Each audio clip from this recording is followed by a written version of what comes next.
الله أكبر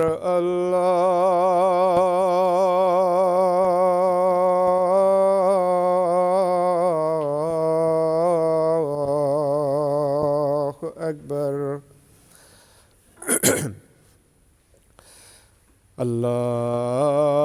الله أكبر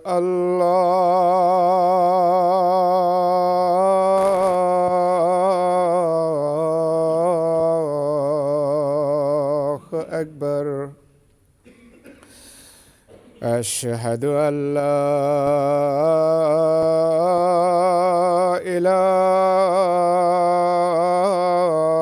إله إلا الله أشهد أن لا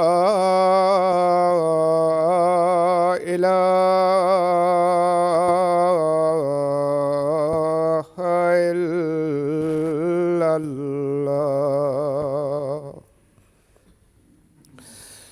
أشهد أن محمدًا رسول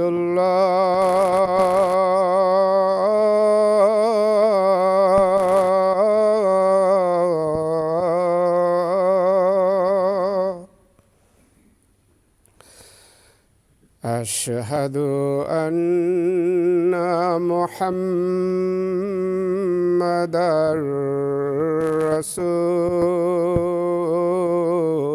رسول الله حي على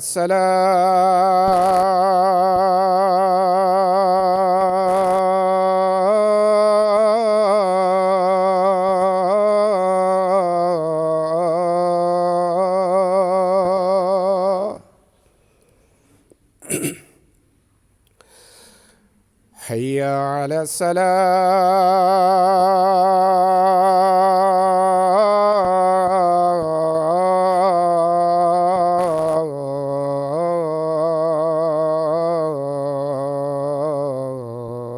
الصلاة حي على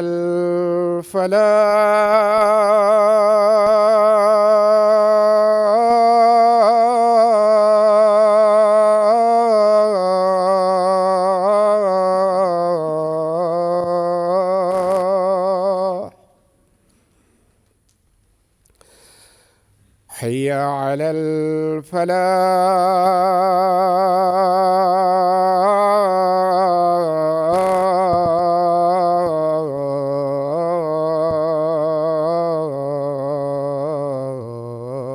الفلاح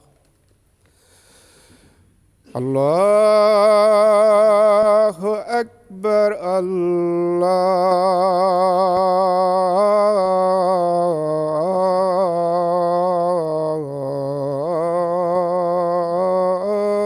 الله أكبر لا إله إلا الله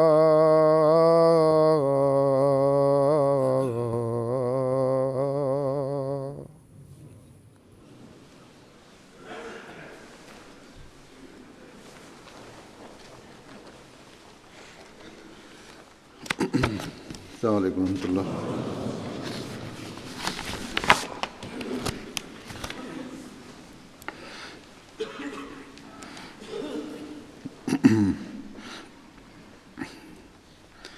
أشهد أن لا إله إلا الله وحده لا شريك له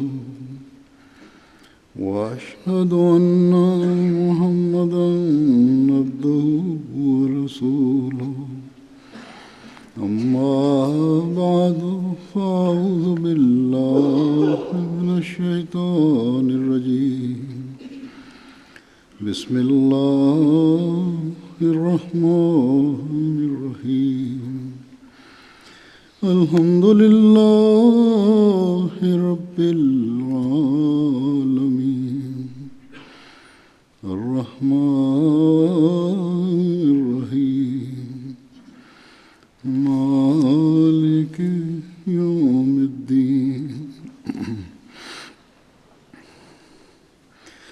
إياك نعبد وإياك نستعين اهدنا الصراط المستقيم صراط الذين أنعمت عليهم غير المغضوب عليهم ولا الضالين.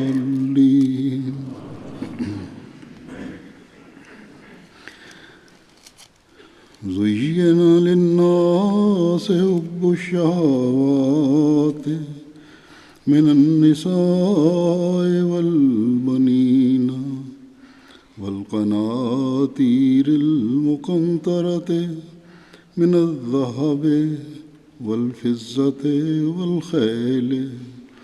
والخيل المصومة والأنعام والحرث ذلك متاع الحياة الدنيا والله عنده حسن المآب.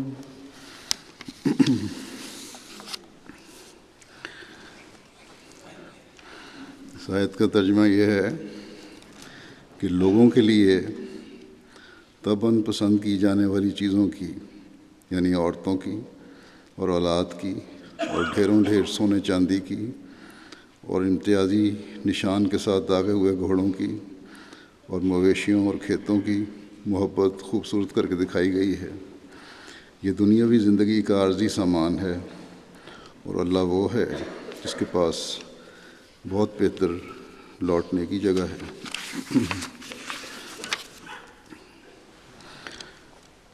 اللہ تعالیٰ نے یہ نقشہ کھینچا ہے، یہ حالت بیان کی ہے ان لوگوں کی جو خدا تعالیٰ کو بھول جاتے ہیں اور دنیا کا حصول ہی ان کا مقصد ہوتا ہے. اور جب انسان خدا تعالیٰ کو بھولتا ہے تو پھر شیطان اس پر قبضہ کر لیتا ہے. وہ یہ سب چیزیں خدا تعالیٰ کی پیدا کرتا ہے اور اللہ تعالیٰ کی نعمتوں میں سے ہیں اور ان سے فائدہ بھی اٹھانا چاہیے. حضرت مسیح موعود علیہ السلام نے بھی ہمیں بڑا واضح فرمایا کہ دنیا کے کاروباروں سے الگ ہونا بھی غلط ہے. شادیاں کرنی بھی ضروری ہیں اور یہ سنت ہے. اسی طرح دوسرے کام ہیں صحابہ بھی کیا کرتے تھے. کروڑوں کی جائیدادیں تھیں ان کی، بعض صحابہ کی، لیکن وہ روح دنیا نہیں تھے، دنیا پہ گرے ہوئے نہیں تھے.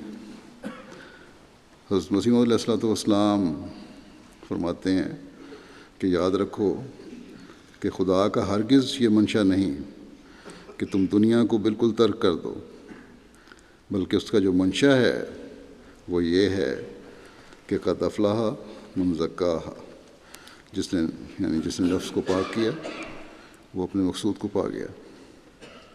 آپ فرماتے ہیں کہ تجارت کرو، زراعت کرو، ملازمت کرو اور حرفت کرو، جو چاہو کرو، مگر نفس کو خدا تعالیٰ کی نافرمانی سے روکتے رہو اور ایسا تزکیہ کرو کہ یہ امور تمہیں خدا تعالیٰ سے غافل نہ کر دیں. ایک جگہ آپ نے فرمایا کہ حقوق نفس تو جائز ہیں مگر نفس کی بے اعتدالیاں جائز نہیں ہیں. بس یہ بات ہمیشہ ایک مومن کو اپنے سامنے رکھنی چاہیے کہ دنیاوی چیزوں کی محبت ایسی نہ ہو جو خدا تعالیٰ کو بھلا دے، جیسا کہ اللہ تعالیٰ نے فرمایا اس آیت میں کہ زُیِّنَ لِلنَّاسِ حُبُّ الشَّہَوَاتِ، کہ لوگوں کے لیے شہوات کی محبت خوبصورت کر کے دکھائی گئی. اور پھر آگے اس کی تفصیل بھی بیان کی کہ کون کون سی چیزیں ہیں، اور یہ چیزیں صرف گزارے کے لیے انسان نہیں چاہتے ایسے لوگ، بلکہ یہ ان انسانوں کا ذکر ہے جو دنیا کی محبت میں ڈوبے ہوئے ہیں اور صرف ان چیزوں کے حصول کی فکر ہے۔ شہوہ کے معنی ہیں کسی چیز کی شدید خواہش اور چاہت، اور اس کی ہر وقت فکر کرتے رہنا۔ اس کا یہ مطلب بھی ہے کہ کسی چیز یا مقصد اور ایسی چیز یا مقصد جو صرف نفسانی خواہشات پر منحصر ہو، گھٹیا ہو، یا جنسی خواہش وہ بڑی ہوئی ہو، اس کو بھی شہوہ کہتے ہیں۔ بس جب یہاں اللہ تعالیٰ نے فرمایا کہ ان چیزوں کی محبت انسان کے دل میں ڈالی گئی ہے، تو یہ اللہ تعالیٰ کی طرف سے نہیں ہے محبت، اس کی نعمتوں سے فائدہ اٹھانے والی بات نہیں ہے، بلکہ شیطان کی طرف سے ہے۔ یہ عام چاہت یا پسندیدگی نہیں ہے یا خوبصورتی نہیں ہے، بلکہ اس حد تک اس خوبصورتی کی چاہت اور خواہش ہے کہ انسان اس کے حصول کے لیے ہر وقت بے چین اور بے قرار رہتا ہے۔ ایک غیر معمولی پیار ان دنیاوی چیزوں سے رکھتا ہے۔ بس جب اس حد تک انسان ان چیزوں میں ڈوب جائے تو پھر یہ صرف اللہ تعالیٰ کی نعمتیں نہیں رہتی، بلکہ یہ شیطانی خواہشات ہیں، اور ان کے لیے پھر ان کے حصول کے لیے ہر ناجائز حربہ انسان اختیار کرتا ہے، اور کرنا پڑے تو کرتا ہے۔ اور یہ ہم دنیا داروں میں عام دیکھتے ہیں۔ دولت کے لیے، دنیاوی رتبے کے لیے، عورتوں سے غلط تعلقات کے لیے یہ لوگ تمام حدیں عبور کر جاتے ہیں، یا شادیاں بیاہ بھی کرتے ہیں تو دولت حاصل کرنے کے لیے خواہش یہ ہوتی ہے کہ دولت مند بیوی لے کر آئیں۔ اسی طرح دوسرے کاموں میں صرف اور صرف دنیا مد نظر ہوتی ہے۔ بدقسمتی سے باوجود اس کے کہ اللہ تعالیٰ نے مسلمانوں کو ایسی خوبصورت اور پاکیزہ تعلیم دی ہے اور ہوشیار بھی کیا ہے کہ ان چیزوں سے بچو، یعنی کہ اس حد تک نہ جاؤ کہ یہ صرف تمہارا زندگی کا مقصد بن جائے، کیونکہ یہ دنیا کے عارضی سامان ہیں۔ اپنی فکر کرو کہ تم نے خدا تعالیٰ کی طرف لوٹنا ہے، اس کے حضور حاضر ہونا ہے۔ پھر بھی مسلمان ان دنیاوی چیزوں کے پیچھے اکثریت ہم دیکھتے ہیں کہ پڑی ہوئی ہے، اور اپنی زندگی کے مقصد کو بھول گئے ہیں۔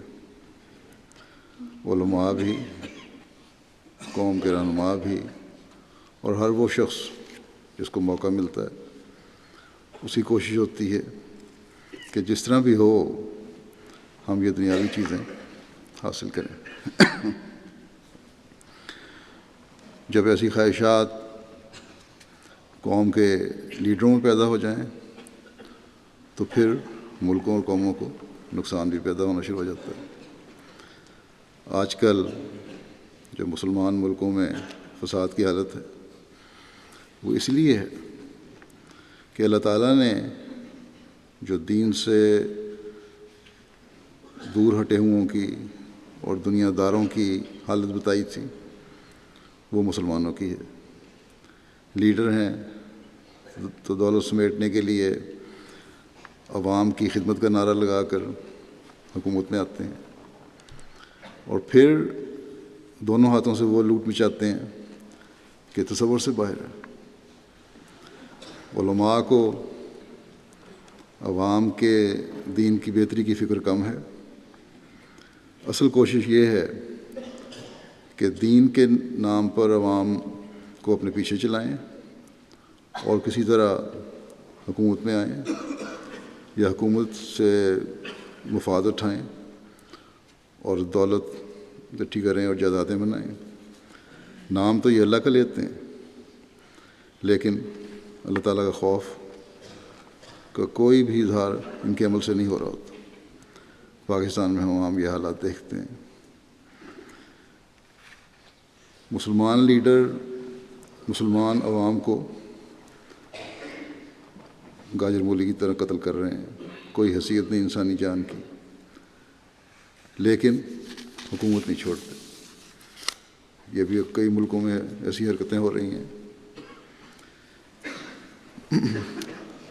اور کوشش یہ ہے کہ ہم حکومتوں پہ بیٹھے رہیں اور اپنی طاقت کا اظہار بھی کرتے رہیں اور دولت بھی سمیٹتے رہیں. کسی طرح ان کے پیٹ بھرتے نہیں. کیا وجہ ہے کہ مسلمان ملکوں کے باوجود اس کے کہ ان کے پاس کئی ملکوں کے پاس دولت ہے، قدرتی وسائل ہیں، اور پھر بھی ایسی بری حالت ہے کہ غریب تر ہوتا جا رہا ہے اور ایک وقت کی روٹی مشکل سے ملتی ہے. سعودی عرب کو بھی بڑا امیر ملک کہتے ہیں، لیکن وہاں بھی غربت اب بڑھتی چلی جا رہی ہے. پہلے بھی غریب تھے اور اب اور بڑھتے جا رہے ہیں. تیل کی دولت ہونے کے باوجود غربت کی انتہا ہو رہی ہے. صرف شہزادوں کے، امیروں کے، لیڈروں کے حالات اچھے ہیں. کئی ملین ڈالر کی خرچ کر دیتے ہیں لوگ ایک دن میں. یہ لوگ دولت بھی ناجائز ذریعے سے حاصل کرتے ہیں یا غریب کا حق مار کر حاصل کرتے ہیں، اور خرچ بھی ناجائز طریقے پر کرتے ہیں.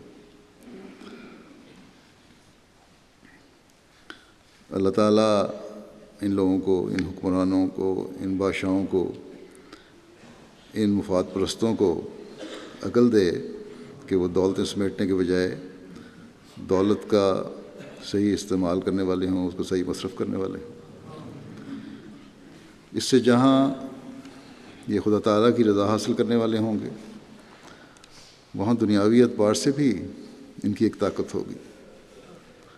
غیر مسلم طاقتیں ان کو اپنے پیچھے چلانے کے بجائے اور آنکھیں دکھانے کے بجائے ان کی بات ماننے والی ہوں گی. آج کل جو بڑا شور اٹھا ہوا ہے، یروشلم میں امریکن صدر نے اپنے سفارت خانہ منتقل کرنے کا کہا ہے اور اسے دارالحکومت تسلیم کرنے کا اعلان کیا ہے. عملاً تو وہاں اسرائیل کی سارے دفاتر موجود ہیں پہلے سے ہی، لیکن باہر کی دنیا نے اسے تسلیم نہیں کیا تھا. اب اس اعلان کے بعد باہر کی دنیا میں بڑا شور ہے، لیکن وہ شور تو ہے، وہ مخالفت بھی کر رہی ہیں حکومتیں، لیکن یہ سب کچھ مسلمانوں کی کمزوری کی وجہ سے ہے. مسلمان ملکوں کی آپس کی جنگیں ہیں اور ملکوں کے اندر کی بے چینیاں جو ہیں، اس نے یہ موقع دیا کہ یہ غیروں کو بھی موقع دیا کہ حالات پیدا کریں، اس قسم کے اعلان کریں. امریکی صدر بھی چاہتا ہے کہ مسلمانوں میں آپس میں امن کے حالات کبھی قائم نہ ہوں اور یہ اپنی منمانی کرتے رہیں. سعودی عرب اب جو یہ اعلان کر رہا ہے کہ امریکی صدر کا فیصلہ کسی طرح بھی قابل قبول نہیں. چند دن پہلے ہر بات میں ان کی ہاں میں ہاں ملا رہا تھا. ایران کے خلاف اعلان پر امریکہ کی ہاں میں ہاں ملا رہا تھا. اس وقت ان کو روکنا چاہیے تھا کہ ہم ہر مسلمان ملک کے ساتھ ہیں، اس لیے کسی بھی بڑی طاقت کے مسلمانوں کے خلاف کسی قسم کی کارروائی کو ہم برداشت نہیں کریں گے. اسی طرح یمن کے خلاف جو کارروائی کر رہے ہیں ان میں بھی بڑی طاقتوں سے مدد لے رہے ہیں. وہاں اپنی طاقت کے اظہار کے لیے، خطے میں اپنی بادشاہت کے روک کے لیے اور امریکی مفادات سے فائدہ اٹھانے کے لیے امریکہ کی ہاں میں ہاں ملائی. دنیا کے عارضی سامان کے لیے خدا تعالیٰ کے حکموں سے دور چلے گئے. اب اللہ تعالیٰ کے حکموں کی نافرمانی کا یہی نتیجہ نکلنا تھا جو نکل رہا ہے. پھر یہ لوگ سر پر چڑھتے چلے جاتے ہیں. حضرت مسیح موعود علیہ الصلوۃ والسلام نے ان لوگوں کی مثال جو صرف دنیا کی تلاش میں رہتے ہیں اور دنیاوی خواہشات کی تکمیل کی فکر میں رہتے ہیں، اس خارش والے مریض کی دی ہے جس کو کھجلانے سے لذت ملتی ہے، اور وہ سمجھ رہا ہوتا ہے جو اپنے جسم کو کھجلا کر کہ مجھے بڑی راحت محسوس ہو رہی ہے، اور اس طرح وہ اپنا جسم زخمی کر لیتا ہے. کھجلانے سے اس کو آرام مل رہا ہوتا ہے عارضی طور پر، جبکہ اس کی کھال اتر رہی ہوتی ہے اور بعض بے انتہا خون نکال لیتے ہیں اپنے. بس یہ چیزیں جن کی انسان ضرورت سے زیادہ خواہش کرتا ہے، یہ آخر میں بے چینیوں کے سامان پیدا کر رہی ہوتی ہیں. یہ لوگ سمجھتے ہیں کہ ہماری طاقت بڑھ رہی ہے یا ہمارے گروہ بڑے ہو رہے ہیں. اصل میں یہ لوگ اپنا ہی خون نکال رہے ہوتے ہیں. اللہ تعالیٰ کی ناراضگی اس کے سوا ہے. اس مضمون کو اللہ تعالیٰ نے دوسری جگہ اس طرح بیان فرمایا ہے کہ اعلموا انما الحیات الدنیا لعب و لہو و زینت و تفاخر بینکم و تکاثر فی الاموال والاولاد کمثل غیث اعجب الکفار نباتہ ثم یہیج فتراہ مصفرا ثم یکون حطاما وفی الآخرۃ عذاب شدید و مغفرۃ من اللہ و رضوان وما الحیات الدنیا الا متاع الغرور. کہ جان لو کہ دنیا کی زندگی محض کھیل کود اور نفس کی خواہشات کو پورا کرنے کا ایسا ذریعہ ہے جو اعلیٰ مقصد سے غافل کر دے، اور سج دھج اور باہم ایک دوسرے پر فخر کرنا ہے اور اموال اور اولاد میں ایک دوسرے سے بڑھنے کی کوشش کرنا ہے. اس زندگی کی مثال اس بارش کی مثال کی طرح ہے جس کی رویدگی کفار کے دلوں کو لبھاتی ہے. بس وہ تیزی سے بڑھتی ہے، پھر تو اسے زرد ہوتا ہوا دیکھتا ہے، پھر وہ ریزہ ریزہ ہو جاتی ہے اور آخرت میں سخت عذاب مقدر ہے. نیز اللہ تعالیٰ کی طرف سے مغفرت اور رضوان بھی ہے، جبکہ دنیا کی زندگی تو محض دھوکے کا ایک عارضی سامان ہے. بس ایک مومن کا کام ہے کہ دنیاوی چیزوں پر فخر کرنے اور اس کے حصول کے لیے اپنی تمام تر کوششیں صرف کرنے کے بجائے اللہ تعالیٰ کی مغفرت اور رضا تلاش کرے اور خارش کے مریض کی طرح بن کر اپنی زندگی اور آخرت برداشت نہ کرے، برباد نہ کرے. اس دنیاوی زندگی کے سامانوں اور اس کی حالت کا نقشہ کھینچتے ہوئے ایک مجلس میں ایک دفعہ حضرت مسیح موعود علیہ الصلوۃ والسلام نے فرمایا کہ جس قدر انسان کشمکش سے بچا ہوا ہو اسی قدر اس کی مرادیں پوری ہوتی ہیں. یعنی دنیاوی خواہشات، کشمکش، اس کے لیے کوششیں. فرمایا کشمکش والے کے سینے میں آگ ہوتی ہے اور وہ مصیبت میں پڑا ہوا ہوتا ہے. اس دنیا کی زندگی میں یہی آرام ہے کہ کشمکش سے نجات ہو. ضرور سے زیادہ جو کوششیں دنیا کے لیے، اس سے نجات حاصل کرو. آپ فرماتے ہیں، کہتے ہیں کہ ایک شخص گھوڑے پر سوار چلا جاتا تھا. راستے میں ایک فقیر بیٹھا تھا جس نے بمشکل اپنا سطر ہی ڈھانکا ہوا تھا. تھوڑے سے کپڑے تھے، مشکلوں سے ننگ ڈھانپا ہوا تھا.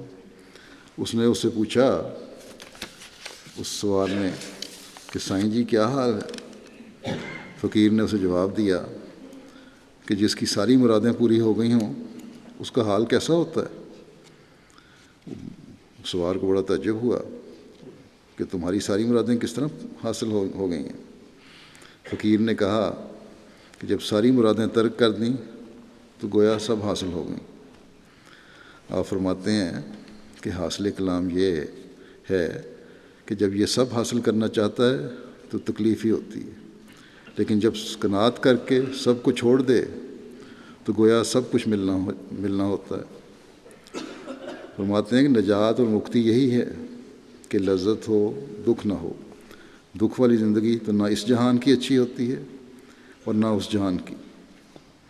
آپ نے فرمایا کہ زندگی تو بہرحال ختم ہو جائے گی، کیونکہ یہ برف کے ٹکڑوں کی طرح ہے، خواہ اس کو کیسی ہی صندوقوں اور کپڑوں میں لپیٹ کر رکھو لیکن وہ پگھلتی جاتی ہے۔ یہ مثال دی اپنے برف کے ساتھ زندگی کی، اسی طرح کام ہوتی جاتی ہے۔ فرماتے ہیں کہ اسی طرح پر خواہ زندگی قائم رکھنے کی کچھ بھی تدبیریں کی جاویں، لیکن یہ سچی بات ہے کہ وہ ختم ہوتی جاتی ہے اور روز بروز کچھ نہ کچھ فرق آتا ہی جاتا ہے۔ دنیا میں ڈاکٹر بھی ہیں، طبیب بھی ہیں، مگر کسی نے عمر کا نسخہ نہیں لکھا۔ کوئی نسخہ یہ لکھ نہیں دے سکتا کہ ہمیشہ انسان زندہ رہے گا یا اتنی عمر ہوگی۔ آپ فرماتے ہیں جب لوگ بوڑھے ہو جاتے ہیں پھر ان کو خوش کرنے کے لیے بعض لوگ آ جاتے ہیں اور کہہ دیتے ہیں کہ ابھی تمہاری عمر ہی کیا ہے، تھوڑی سی عمر ہے، 60-70 برس بھی عمر ہے، کچھ عمر ہوتی ہے، اس قسم کی باتیں کرتے ہیں، لیکن یہ سب عارضی باتیں ہیں۔ آپ فرماتے ہیں کہ انسان عمر کا خواہش مند ہو کر نفس کے دھوکوں میں پھنسا رہتا ہے۔ دنیا میں عمریں دیکھتے ہیں کہ 60 کے بعد تو قوا بالکل گداز ہونے لگتے ہیں۔ بڑا ہی خوش قسمت ہوتا ہے جو 80 یا 82 تک عمر پائے اور قوا بھی کسی حد تک اچھے رہیں، ورنہ اکثر نیم سودائی سے ہو جاتے ہیں۔ اسے نہ تو پھر مشورے میں داخل کرتے ہیں، یعنی دوسرے لوگ اسے مشورہ بھی نہیں لیتے، اور نہ اس میں عقل اور دماغ کی کچھ روشنی باقی رہتی ہے۔ بعض وقت ایسی عمر کے بوڑھوں پر عورتیں بھی ظلم کرتی ہیں کہ کبھی کبھی انہیں روٹی بھی دینی بھول جاتی ہیں۔ گھر والوں سے بھی اچھا سلوک نہیں ہوتا، گھر والوں کا بھی بعض دفعہ بعض لوگوں سے۔ آپ فرماتے ہیں کہ مشکل یہ ہے کہ انسان جوانی میں مست رہتا ہے اور مرنا یاد نہیں رہتا، اور اسی طرح جب بااختیار انسان ہوتا ہے اس کو سمجھتا ہے کہ ہمیشہ یہی حالت رہنی ہے۔ آپ فرماتے ہیں کہ برے برے کام اختیار کرتا ہے اور آخر میں جب سمجھتا ہے تو پھر کچھ کر ہی نہیں سکتا۔ غرض اس جوانی کی عمر کو غنیمت سمجھنا چاہیے۔ آپ نے وہاں بیٹھے ہوئے ہندو دوست شرمپت کو سمجھاتے ہوئے فرمایا مجلس میں کہ جس قدر ارادے آپ نے اپنی عمر میں کیے ہیں ان میں سے بعض پورے ہوئے ہوں گے، مگر اب سوچ کر دیکھو کہ وہ ایک بلبلے کی طرح تھے جو فوراً معدوم ہو جاتے ہیں اور ہاتھ پلے کچھ نہیں پڑتا۔ گزشتہ آرام سے کوئی فائدہ نہیں، اس کے تصور سے دکھ بڑھتا ہے۔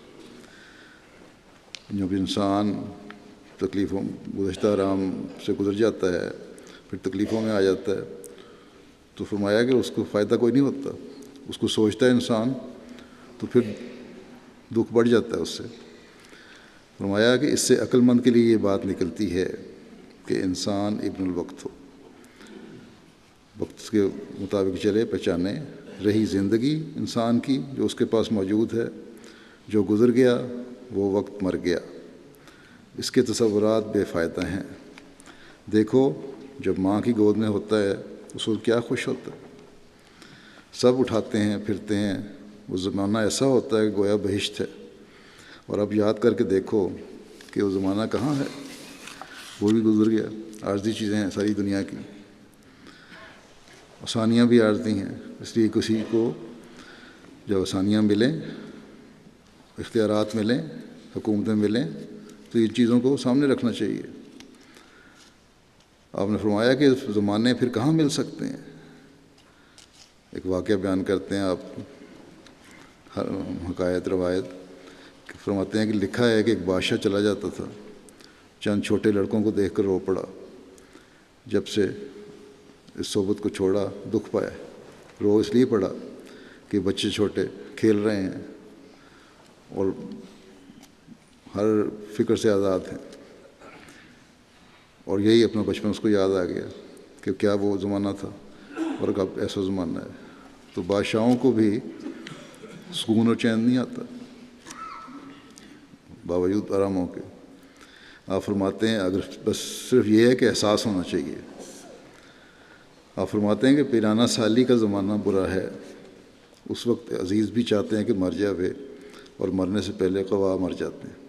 بعضوں کے ایسے سخت دل ہوتے ہیں عزیز کہ وہ مریض کی حالت دیکھ کے یا بڑھاپا دیکھ کے کہتے ہیں کیا بوجھ ڈالا ہوا اس نے ہمارے پہ۔ آپ فرماتے ہیں زندگی کے بارے میں ہی کہ دانت گر جاتے ہیں، آنکھیں جاتی رہتی ہیں، اور خواہ کچھ ہی ہو آخر پتھر کا پتلا ہو جاتا ہے، شکل تک بگڑ جاتی ہے، اور بعض ایسی بیماریوں میں مبتلا ہو جاتے ہیں کہ آخر خودکشی کر لیتے ہیں، اور یہ بھی ہم دیکھتے ہیں زمانے میں، دنیا میں اسی طرح ہو رہا ہے۔ تو انسان کی تو کوئی حیثیت نہیں ہے، لیکن پھر بھی جب اس کو طاقت مل رہی ہوتی ہے، جو جوانی ہوتی ہے، جب دولت حاصل کرنے کا وقت ہو رہا ہوتا ہے، طاقت ہوتی ہے، اس وقت تو بھول جاتا ہے کہ آئندہ کیا ہونے والا ہے میرے سے۔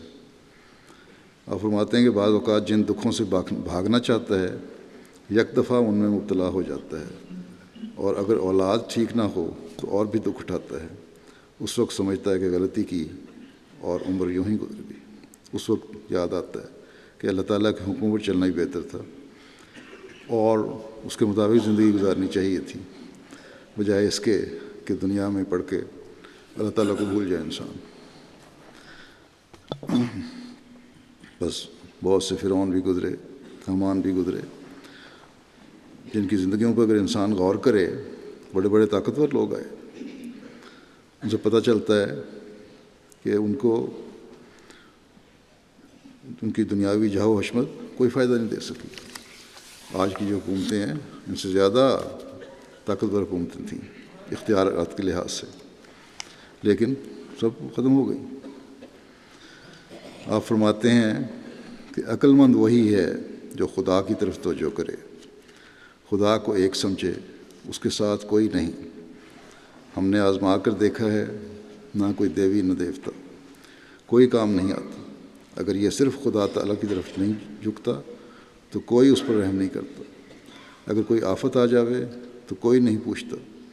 انسان پر ہزاروں بلائیں آتی ہیں، بس یاد رکھو کہ ایک پروردگار کے سوا کوئی نہیں، وہی ہے جو ماں کے دل میں بھی محبت ڈالتا ہے، اور اگر اس کے دل کو ایسا پیدا نہ کرتا تو وہ بھی پرورش نہ کر سکتی، اس لیے اس کے ساتھ کسی کو شریک نہ کرو۔ یہ آپ نے اس ہندو کو بھی نصیحت کی۔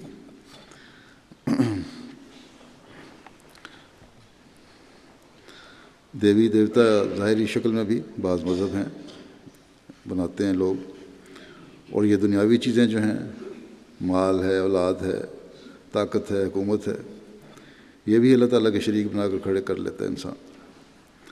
اور پھر دوستیاں ہیں، یہ جیسے مثال دی میں نے کہ بعض ملک بڑے ملکوں کی پناہ میں آنا چاہتے ہیں، ان کو خدا بنا لیتے ہیں۔ تو یہ سب چیزیں ختم ہونے والی ہیں،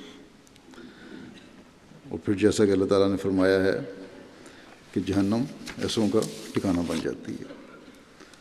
پھر ایک موقع پر حضرت مسیح علیہ السلام فرماتے ہیں کہ یہ خوب یاد رکھو کہ جو شخص خدا تعالیٰ کے لیے ہو جاوے، خدا تعالیٰ اس کا ہو جاتا ہے، اور خدا تعالیٰ کسی کے دھوکے میں نہیں آتا۔ اگر کوئی چاہے کہ ریاکاری اور فریب سے خدا تعالیٰ کو ٹھگ لوں تو یہ حماقت اور نادانی ہے، وہ خود ہی دھوکہ کھا رہا ہے۔ دنیا کی زیب، دنیا کی محبت ساری خطا کاریوں کی جڑ ہے۔ اس میں اندھا ہو کر انسان انسانیت سے نکل جاتا ہے اور نہیں سمجھتا کہ میں کیا کر رہا ہوں اور مجھے کیا کرنا چاہیے تھا۔ جس حالت میں عقل مند انسان کسی کے دھوکے میں نہیں آ سکتا تو اللہ تعالیٰ کیوں کر کسی کے دھوکے میں آ سکتا ہے؟ مگر ایسے افعال بد کی جڑ دنیا کی محبت ہے، اور سب سے بڑا گناہ جس نے اس وقت مسلمانوں کو تباہ حال کر رکھا ہے اور جس میں وہ مبتلا ہیں، وہ یہی دنیا کی محبت ہے۔ سوتے جاگتے، اٹھتے بیٹھتے، چلتے پھرتے، ہر وقت لوگ اسی غم و ہم میں پھنسے ہوئے ہیں۔ دنیا کا غم صرف رہ گیا اور اس وقت کا لحاظ اور خیال بھی نہیں کہ جب قبر میں رکھے جائیں گے ایسے لوگ اگر اللہ تعالیٰ سے ڈرتے اور دین کے لیے ذرا بھی ہم و غم رکھتے تو بہت کچھ فائدہ اٹھا لیتے۔ بس ایک مومن کا کام ہے کہ دنیا کی فکروں میں پڑنے کے بجائے اپنی آخرت کو سنوارنے اور خدا تعالیٰ کی محبت حاصل کرنے کی فکر کرے، اس میں قناعت پیدا ہو، دنیاوی سامانوں کو اللہ تعالیٰ کی نعمتیں سمجھتے ہوئے استعمال تو کرے، انہیں معبود نہ بنائے یا انہی کے پیچھے دوڑتا نہ پھرے۔ معبود وہی ہے جو ہمارا حقیقی معبود ہے۔ محبت سب سے زیادہ خدا تعالیٰ سے ایک مومن کو کرنی چاہیے۔ اللہ تعالیٰ سے محبت ہی انسان میں پھر تقوی بھی پیدا کرتی ہے اور قناعت بھی پیدا کرتی ہے۔ اللہ تعالیٰ نے مومن کی ہی نشانی بتائی ہے کہ وہ اللہ تعالیٰ سے سب سے زیادہ محبت کرتے ہیں۔ چنانچہ اللہ تعالیٰ فرماتا ہے کہ والذین آمنوا اشد حبا للہ، اور جو لوگ مومن ہیں وہ سب سے زیادہ اللہ تعالیٰ سے محبت کرتے ہیں۔ حضرت مسیح علیہ السلام اللہ تعالیٰ سے محبت کے سلسلے میں بیان فرماتے ہوئے فرماتے ہیں کہ جاننا چاہیے کہ خدا تعالیٰ کی غیوری محبت ذاتیہ میں کسی مومن کی اس کے غیر سے شرکت نہیں چاہتی۔ اللہ تعالیٰ کو بڑی غیر اس بات کی، ذاتی محبت میں کوئی شرکت نہیں ہونی چاہیے۔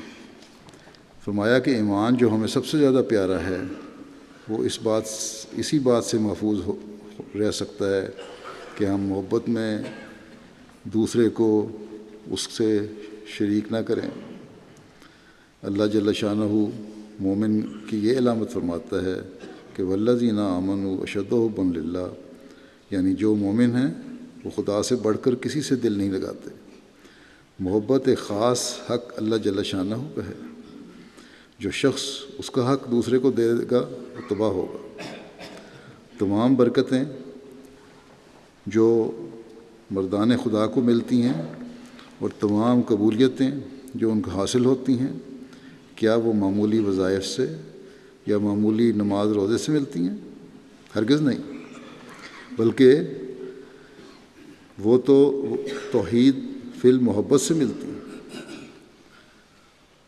اللہ تعالیٰ کی محبت میں فنا ہونے سے ملتی ہیں۔ جو اس کے ہو جاتے ہیں اسی کے ہو رہتے ہیں، اپنے ہاتھ سے دوسروں کو اس کی راہ میں قربان کرتے ہیں۔ فرمایا کہ میں خوب اس درد کی حقیقت کو پہنچتا ہوں جو ایسے شخص کو ہوتا ہے کہ یک دفعہ وہ ایسے شخص سے جدا کیا جاتا ہے جس کو اپنے قالب کی گویا جان جانتا تھا۔ لیکن مجھے غیرت اس بات میں ہے کہ ہمارے حقیقی پیارے کے مقابل پر کوئی اور نہ ہونا چاہیے۔ ہمیشہ سے میرا دل یہ فتویٰ دیتا ہے کہ غیر سے مستقل محبت کرنا جس سے الہی محبت باہر ہو، خواہ وہ بیٹا ہو یا دوست، کوئی ہو، ایک قسم کا کفر اور کبیرہ گناہ ہے، جس سے اگر نعمت اور رحمت الہی تدارک نہ کرے تو سلب ایمان کا خطرہ ہے۔ یہ تو اللہ تعالیٰ کی رحمت ہے، اس کی نعمت ہے کہ وہ موقع ایسے پیدا کر دیتی ہے، نہیں تو پھر ایمان ضائع ہو جاتا ہے۔ بس ایک حقیقی مومن سوچ بھی نہیں سکتا کہ دنیا کے سامانوں کی محبت شہوت بن کر اس کے سامنے آ جائے گی۔ اس کے لیے تقویٰ میں ترقی کرنا اور قناعت پیدا کرنا ایک مومن کے لیے انتہائی ضروری ہے۔ اسی لیے حضرت صلی اللہ علیہ وسلم نے فرمایا ہے کہ متقی بنو، سب سے بڑے عابد بن جاؤ گے۔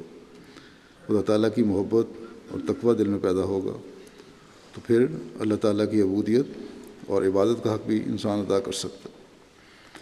ایک حقیقی عابد کا کام یہ ہے کہ اس میں قناعت بھی ہو۔ حضرت صلی اللہ علیہ وسلم نے فرمایا ہے کہ اگر قناعت پیدا کرو گے تو شکر گزار بھی بنو گے، اور سب سے بڑھ کر ایک مومن خدا تعالیٰ کا شکر گزار ہوتا ہے اور ہونا چاہیے۔ جو لوگ منہ سے تو بے شک یہ کہیں کہ ہم اللہ تعالیٰ کا شکر ادا کرنے والے ہیں، لیکن دنیاوی سامانوں اور دنیاوی جاہ و حشمت کے پیچھے دوڑنے والے حقیقت میں حب و شہوات میں مبتلا ہے، وہ کبھی حقیقی شکر گزار نہیں ہو سکتے۔ ایسے دنیا داروں کا نقشہ کھینچتے ہوئے ایک موقع پر حضرت صلی اللہ علیہ وسلم نے فرمایا کہ ابن آدم کے پاس سونے کی ایک وادی بھی ہو تب بھی وہ چاہتا ہے کہ اس کے پاس دوسری وادی بھی آ جائے۔ اس فرمایا کہ اس کے منہ کو سوائے مٹی کے اور کوئی چیز نہیں بھر سکتی، قبر میں جائے گا تبھی وہ ختم ہوگا اس کی لالچ۔ اور پھر فرمایا آپ نے کہ اللہ تعالیٰ توبہ قبول کرنے والے کی توبہ قبول کرتا ہے۔ بس زندگی میں وقت ہوتا ہے، انسان کو چاہیے کہ اگر غلطیاں ہوں بھی تو توبہ کرے۔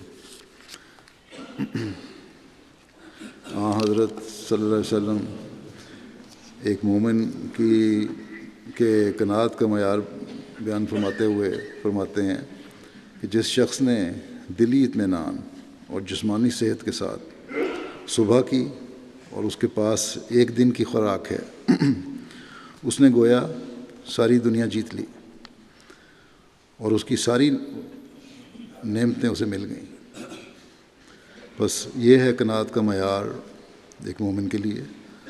اللہ تعالیٰ ہم میں یہ قناعت پیدا کرے، تقویٰ پیدا کرے، دنیاوی چیزوں کی محبت کے بجائے خدا تعالیٰ سے محبت کا حصول ہمارا مقصود ہو، اور اللہ تعالیٰ کی مغفرت اور رضوان ہم حاصل کرنے والے ہوں۔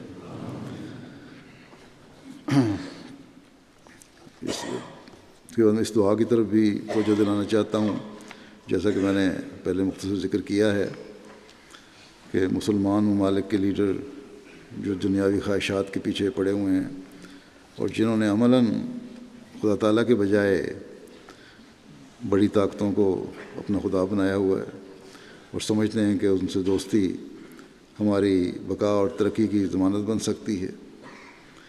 حالانکہ امریکہ کے بارے میں لے لیں، ان کا یہ حال ہے کہ جرمنی کے اخبار نے گزشتہ دنوں میں ایک مضمون لکھا، تجزیہ نگار نے، اس نے لکھا ہے کہ جو دنیا جو بہت ساری باتوں میں ایک بات یہ بھی ہے کہ دنیا جو واشنگٹن کو اپنا ماڈل سمجھتی ہے یا اس کی طرف رخ کیا ہوا ہے یا اپنے لیے سمجھتے ہیں کہ یہ ہمارا لیے ایک ماڈل ایسا ماڈل ہے جس کے پیچھے ہمیں چلنا چاہیے، شاید اب اس کی وہ حیثیت نہیں رہی، لکھتا ہے، کیونکہ اس کی جگہ اب بیجنگ جو چین کا دارالحکومت ہے وہ ماڈل بن رہا ہے۔ امریکہ اپنی ساکھ کھو چکا ہے اور اپنا مقام پہ کھو چکا ہے۔ بس دنیاوی سہارے تو عارضی سہارے ہیں، آج آئے کل چلے گئے۔ مسلمانوں کو اب اسے سمجھنا چاہیے۔ یہ یروشلم میں جو سفارت خانہ منتقل کرنے کا اعلان ہوا ہے وہ بھی اسی لیے کیا گیا، امریکہ نے کیا کہ اس طرح شاید اسرائیل کے ساتھ تعلق بہتر ہو جائیں اور زیادہ اور مضبوط ہو جائیں اور اس کی ساکھ قائم ہو سکے۔ لیکن جب اللہ تعالیٰ کی طرف سے زوال آتا ہے تو پھر دنیاوی دوستیاں اور معاہدے کام نہیں آیا کرتے۔ لگتا ہے کہ اب ان بڑی طاقتوں پہ بھی، خاص طور پہ امریکہ پہ یہ بھی یہ کام شروع ہو چکا ہے، اور نتیجہ کب نکلتا ہے یہ اللہ تعالیٰ بہتر جانتا ہے۔ لیکن مسلمانوں کو آپس میں لڑانے کی کوششیں اب ان حالات میں مزید تیز تر ہوں گی، اس لیے مسلمان دنیا کے لیے ہمیں دعائیں کرنی چاہیے کہ اللہ تعالیٰ انہیں عقل دے، اب یہ متحد ہو جائیں اور ملکوں کے درمیان جو جنگوں کا امکان ہے یہ بھی دور ہو، اور مسلمان ملکوں کے اندر جو آپس میں لڑائیاں ہو رہی ہیں اور ہزاروں بلکہ بعض اعداد و شمار کے مطابق لاکھوں جانیں ضائع ہو گئی ہیں، وہ اللہ تعالیٰ ان کو عقل دے اور یہ ایک قوم بن کے رہنے والے ہوں، آپس کی لڑائیوں کو ختم کریں تاکہ اسلام کے دشمن اپنا مفاد حاصل نہ کر سکیں۔ اور سب سے بڑھ کر یہ دعا ہمیں بھی کرنی چاہیے کہ مسلمان اللہ تعالیٰ کے بھیجے ہوئے